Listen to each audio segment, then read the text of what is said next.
Grand Teacher relate les histoires de la finance. Bienvenue à tous dans cet épisode de Grand Teacher Relate où nous explorons les histoires les plus fascinantes de l'histoire financière. Aujourd'hui, nous plongeons dans une aventure boursière extraordinaire, celle de John Paulson et son pari audacieux contre la bulle immobilière en 2007.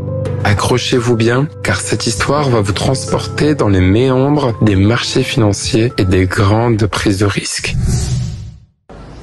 Nous sommes en 2006, à New York. Les gratte-ciels étincellent sous le soleil et l'économie américaine est en pleine effervescence.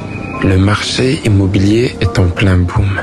Partout, les gens achètent des maisons, empruntent de l'argent et les prix ne cessent de monter.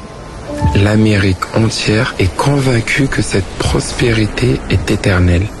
Mais, dans une tour de bureau de Manhattan, un homme voit les choses différemment. John Paulson, gestionnaire de fonds spéculatifs, observe attentivement les tendances du marché. Tandis que la plupart des investisseurs célèbrent la hausse continue des prix de l'immobilier, Paulson a une intuition différente. Il analyse les prêts hypothécaires à risque, les fameux subprimes. Et ce qu'il découvre le terrifie. Ces prêts sont accordés à des personnes qui n'ont pas les moyens de les rembourser. Une bombe à retardement, prête à exploser. Paulson décide de prendre une décision audacieuse. Il va parier contre le marché immobilier. Pour ce faire, il a besoin d'un outil financier complexe, les Credit Default Swaps ou CDS. Ces instruments permettent de parier sur le défaut des obligations adossées à des prêts hypothécaires. Il fait appel à Goldman Sachs pour structurer ses produits financiers. Nous devons agir vite. La bulle va éclater et quand elle le fera, les pertes seront colossales. Mais si nous jouons bien nos cartes, nous pourrions en tirer des bénéfices jamais vus. C'est une stratégie risquée. Parier contre un marché en pleine croissance est contre-intuitif. Paulson doit convaincre ses investisseurs, mais surtout, il doit croire en ses propres analyses. Il engage des millions de dollars dans cette entreprise, tout en affrontant le scepticisme général. En 2007, ses prédictions commencent à se réaliser. Le marché immobilier montre des signes de faiblesse. Les défauts de paiement augmentent et les CDO, ces obligations, adossées à des prix hypothécaires, commencent à perdre de leur valeur. Les premières fissures dans l'édifice deviennent visibles. John, tu es sûr de ton coup?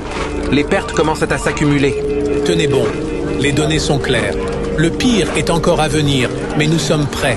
Et puis le moment tant redouté arrive. La bulle éclate. Les prix de l'immobilier s'effondrent. Les grandes institutions financières, celles qui avaient le plus misé sur ces prêts à risque, se retrouvent en faillite. Lehman Brothers fait faillite. Les marchés boursiers plongent dans le chaos. Mais pour John Paulson, c'est l'apothéose.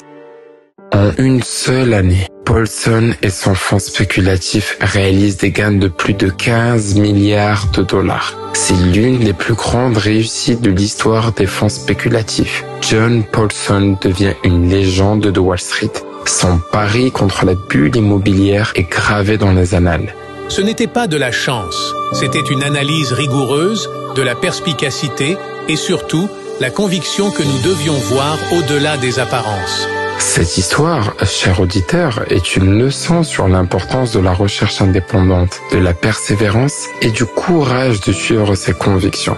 Même lorsque tout le monde pense que vous avez tort. John Paulson nous rappelle que les plus grands succès viennent souvent des paris les plus audacieux.